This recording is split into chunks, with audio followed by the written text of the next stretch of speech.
Hello viewers, welcome to my channel. ఈరోజు special Iyengars bakery style రవా cake చాలా బాగుంటుందండి. వన్స్ ట్రై చేయండి మీరు కూడా.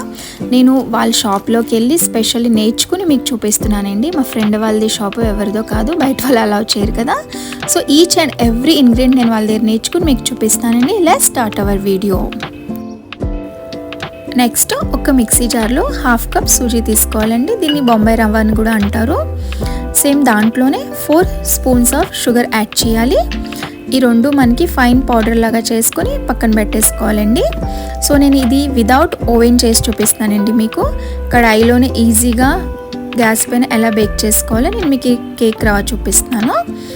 ఇప్పుడు ఒక బౌల్ తీసుకోవాలి. దాంట్లో 4 స్పూన్స్ ఆఫ్ ఘీ తీసుకోవాలండి. ఇప్పుడు నెక్స్ట్ సేమ్ అదే దాంట్లో ఒక 2 spoons of milk powder add చేశాను నేను. మిల్క్ పౌడర్ కంపల్సరీ అండి, బాగుంటుంది చాలా. నెక్స్ట్ ఇది నేను 4 స్పూన్స్ ఆఫ్ కర్డ్ తీసుకున్నానండి. మనం ఏదైతే ముందుగా ఫైన్ పౌడర్ లాగా చేసుకున్నామో రవ అండ్ షుగరు, అది కూడా దీంట్లో యాడ్ చేసేసుకోవాలి.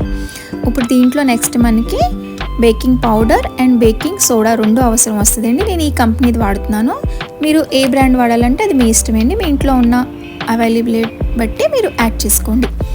సోడా వేసుకున్నానండి. సోడా చాలా కొంచెం వేసుకోవాలి. 1/2 స్పూన్ బేకింగ్ పౌడర్ వేసుకోవాలి ఎప్పుడైనా కేక్స్కి. So next 4 spoons of milk కూడా దీంట్లో నేను యాడ్ చేసేసాను. ఇప్పుడు దీనికోసం వెనీలా ఎసెన్స్ యాడ్ చేస్తున్నానండి. మీ దగ్గర వెనీలా ఎసెన్స్ లేకపోతే బటర్ స్కాచ్ ఫ్లేవర్ కూడా వేసుకోవచ్చండి. ఇది మీ ఇష్టము. లేకపోతే ఆప్షనల్లో ఇది యూస్ చేయకపోయినా పర్వాలేదు. బట్ వేసుకుంటే మనకి బేకరీ స్టైల్ లాగా ఎగ్జాక్ట్గా అదే ఫ్లేవర్ వస్తుంది ఈ కేక్కి. ఇవన్నీ బాగా కంబైన్ చేసేసుకోండి. ఒకసారి బాగా ఎంత బాగా మీరు తిప్పుకుంటే అంత ఫ్లఫీనెస్ వస్తుంది కేక్కి. సో కంటిన్యూగా బాగా లమ్స్ లేకుండా కంటిన్యూగా ఇట్లా తిప్పుకోవాలి, కలుపుకోవాలి అండి. ఎవరైతే నా ఛానల్ని సబ్స్క్రైబ్ చేయలేదో ప్లీజ్ సబ్స్క్రైబ్ చేయండి. అండ్ మీ ఫ్యామిలీ అండ్ రిలేటివ్స్కి నా వీడియో నచ్చితే ప్లీజ్ షేర్ చేయండి. ఇట్లా కంటిన్యూగా 5 మినిట్స్ బీట్ చేసుకోవాలండి. ఈ బ్యాటర్ని బాగా ఇలా బీట్ చేసుకున్న తర్వాత ఒక 20 to 30 మినిట్స్ ఇట్లా రెస్టింగ్ పీరియడ్లో పక్కన పెట్టేసుకోండి. ఇలా రెస్టింగ్ పీరియడ్లో పెట్టిన తర్వాత చూడండి, ఇది రవా కదా, కొంచెం థిక్నెస్ అయిపోతుంది. ఇప్పుడు మళ్ళా 2 స్పూన్స్ ఆఫ్ మిల్క్ యాడ్ చేయండి.